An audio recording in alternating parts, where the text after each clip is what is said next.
Well, good evening. I'm your host, Robert Wilson with Cowboy Wisdom Hypno Acuity Podcast and Cowboy Wisdom Hypno Acuity, presenting 7 ways why I rose out of my childhood environments. You know, I've been watching things in life, and I watch myself.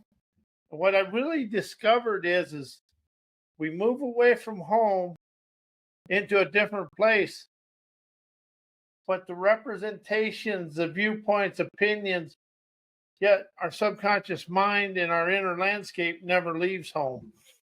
And so we keep going forward with the same thing. And I ask myself, how does where I grew up affect my life today? And if you really look at it, you can see it through the world. And I grew up on a farm in South Dakota, and it was a small town. And I really took the gossiping and all the talking about people and things like that with me till about 3 years ago. And then I realized how foolish I was. I really understand people can leave home, but they never internally leave home, because I still talk about the farm and I still talk about this, but I still have the viewpoints, opinions, beliefs, and all the ingrained stuff that I left there with. All the stubbornness, hard headedness, the farming. So I awakened to understand you can leave where you grew up, yet subconsciously and in your mind, you never leave where you grew up. And I really witnessed that through the world today. And you have to open up to understand that. What I discovered this in myself. And so why does your childhood environment still affect your life today? Well, for me, it was, we had some challenges within the family. We had some addiction problems with some alcohol in my family, and that stayed with me. And whatever was told to you in your childhood is still ingrained in the subconscious. Mine was anyway. And when things go awry from where you think they are, you stay inside. That becomes a comfort zone and keeps you where you're at. And I did. I stayed there.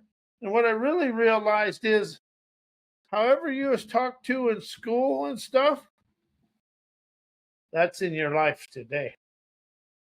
All the things that were said to you in your childhood and all through your life that was negative, good, bad, or indifferent, is ingrained in your subconscious mind. And something about the world today is we still have all of our ancestors' beliefs, opinions in our life, and we still live inside them today. But what we really live inside is a third world enslaving mindset. And it isn't making it a big deal. It's about admitting it that's there. How did your childhood affect you today? And if you really want to rise out of the manipulation of your life, you rise out of the manipulation of your parents in your childhood today. I realized this. I manipulated myself. The world didn't do it.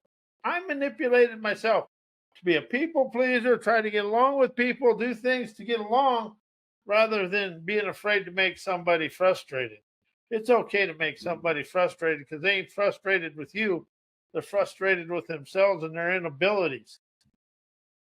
And I really witnessed that the last 10 years of being in the electrical trade.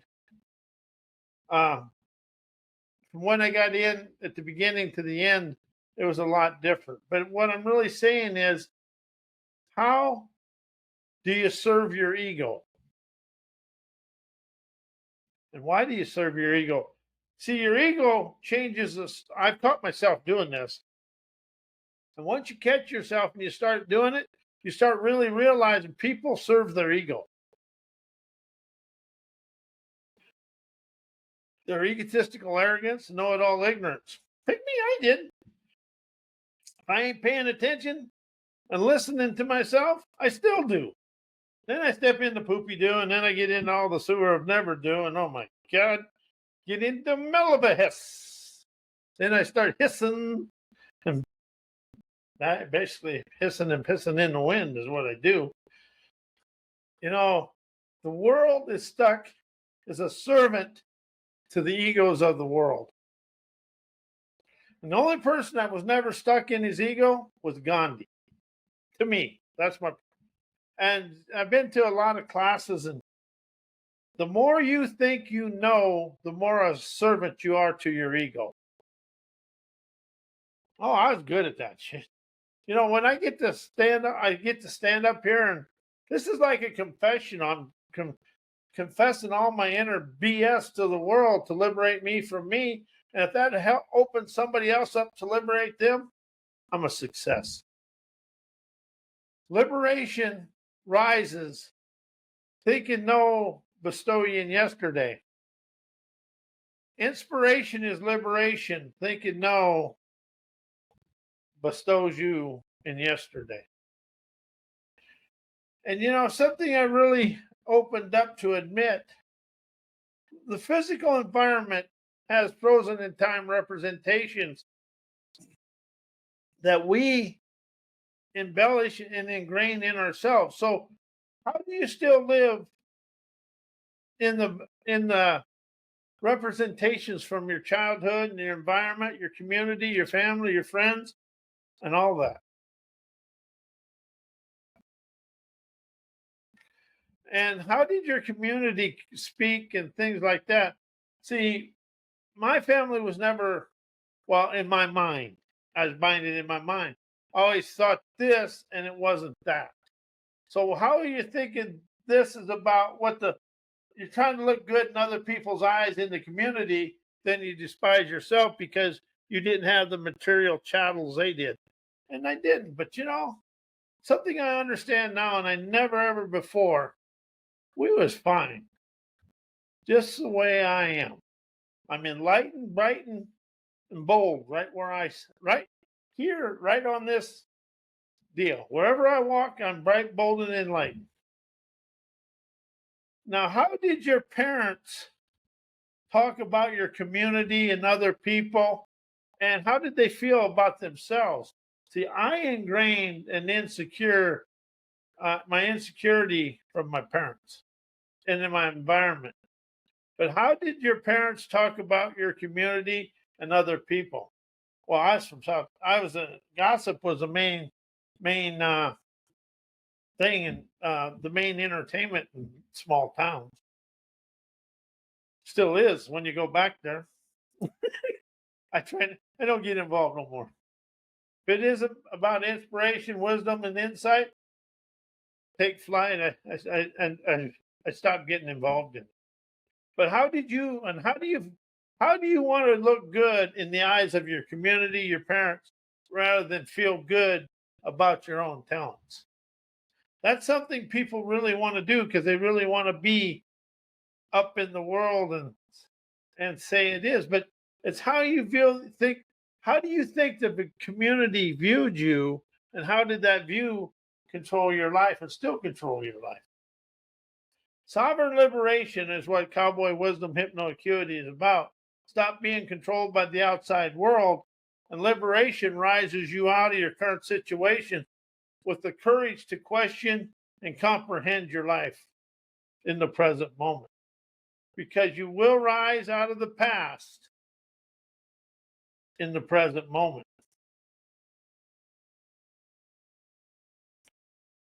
So how did you view everybody thinks they're this tough and nobody bothers them, but it does.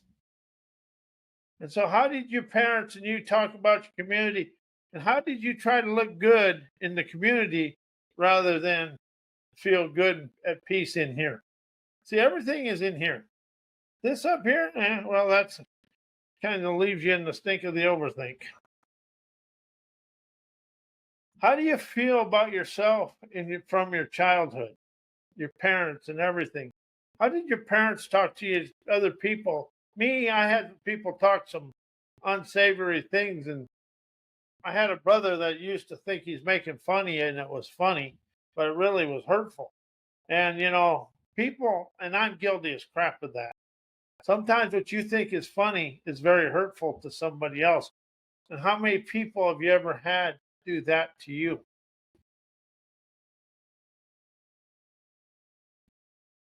And what was your inner dialogue as a child? How did that inner dialogue go? Did you have the courage to move forward, or did you kind of berate yourself, or did you kind of try to hide from people? See, the world, bullies succeed in the world because people think it's funny and they're part of the in crowd. But bullies are usually the insecure ones, and the people getting bullied are the ones that get made insecure by the bullies. But if you ever watch, bullies get by with it because nobody in school, because teachers and them don't want to get involved in it. How did your teachers talk to you? What was said to you in school? How was you the gossip of the school, or people talk bad? They did me. And I have to admit, it did bother me up until, probably 25, 30 years ago. What people think of me is none of my business. How I feel about my wisdom, insight, and talents rises me to the liminal carpet glide. And all liminal carpet glide is above your thinking, knowing, memory, mind, and everything it's done. So if you rise above it, you can kind of maneuver out of your own manipulation of yourself. The only one manipulating your life is you. But how does the socialized ways, school system, everything and society manipulate your life without you realizing you're the one doing the manipulating? And what is your inner dialogue today? And the fallacy is you can never, ever make a positive thinking is a limitation. Listening for inspiration to rise. See, positive thinking shuts your mind, locks you into your mind. Listening for the flow of inspiration is up here. And it actually comes from Mother Earth.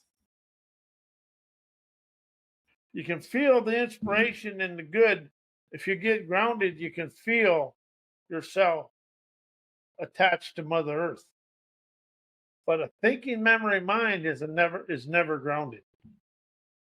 You got to feel the grounding.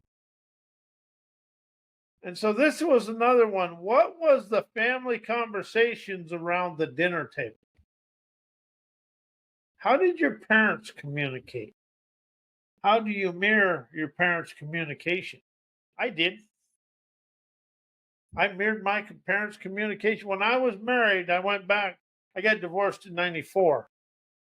And one thing I can say, my ex-wife had zero to do with the divorce. She had what was on her side, but I was 100% responsible for my side. And I communicated with her the same way my parents communicated. And I made a vow I was never going to rise and expand out of that to have a communicated listening relationship. And I finally matured enough to have it. But what was the conversations around the dinner table? Was they always nitpicking at somebody, or was never nobody good enough? See, that's the thing. We always, one thing in my family, you better, if you miss Sunday dinner, you better be in an ambulance on the way to the hospital, because you're gonna be. That was one thing our family had, was Sunday dinners. And man, were they good. But they were so good you didn't want to miss them. It was almost like it was worse missing them than anything. But see, one thing we've stolen on this busy and productive world is communication within the family. There's a lot of families that have it. But you look at it, people are so busy going nowhere thinking they're doing something, and they stay stuck in the mucky yesterday. So what was the conversation? What was said about you? What are you now? What was said to you as a child that you're unable to admit to, that's holding you back today? There's a lot of things, but here's the thing. If you can communicate it away from yourself, you can open up to communicate with your daily life. And that's something that Cowboy Wisdom Hypnoacuity does, shows you how to communicate with your daily life. And not making it about business, but about communicating, having fun without being rude and crude and just obnoxious. Oh, I was good at all that. Oh, I can do that good. But now it's about listening for what other people think and say. What did your parents say to you? What did your teachers say? What did your grandparents? What did everybody say to you? How did they speak to you? Did they speak respectful or did they speak discouraging, call you inept and you know you lack you lack the mental capacity to do it? You know, all that little stuff may not mean anything to you on the surface, but how is it on the subconscious level? You got to question yourself to see what that is. And how did teachers talk to you? Me, I was never a teacher's pet. I was more like the anarchist in their mind. But you ever notice the troublemakers are the ones that rise the world out of being controlled? Teachers' pets are controlled. Troublemakers are always liberated. But when I listen for my inner troublemaker ingenuity, I rise because I learned to listen to the world and all the people. Because there's always, whenever there's a conversation, there is nuggets of wisdom flowing for me to expand. I used to have to be the center of attention. That's called a limelighter. That ain't fun no more. I want to be the quiet one in the corner, absorbing the wisdom, insight, and clarity of the situation to move forward. And how did you communicate with your family, friends? And how did you feel about your friends? Did you try to please your friends? I did. I don't anymore. I could care less. I just want everybody to be healthy. But how did you communicate with your family and friends? What did you say to your parents? And how did you communicate with your friends? Did you try to make friends and try to do everything to please them? I did. I don't know more. I hadn't since probably 1998. No, 1978. See, what was your communication with the community? And were you one that would listen to the older people of your community? One thing I love to do is talk to old ranchers and old farmers. You know, the ones that grew up in the Wranglers and the overalls. Get them to talking about what went on in their life. There is nothing more fun than listening to a rancher talk about what happened before we had all the modern conveniences. They come up with some heavenly, hellacious stories. And I was working in the oil field, worked with a gentleman by the name of Mac Taylor. He is 72, but he just drove oil field truck. Getting him talking about the oil field, you know, I was there in 77, in the late 50s, early 60s. Oh man, that guy could come up with some stories. And they were funny. And some of the stuff they used to be, they were very innovative, but it was funny. And he could tell a story better than anybody that I heard. He's an old quiet guy, great guy. I didn't realize how many great older people, elderly wisdom, the wise people I grew up with. And my uncle and my dad, they were fun to talk to. All my uncles were. But what was your communication between your friends and your classmates?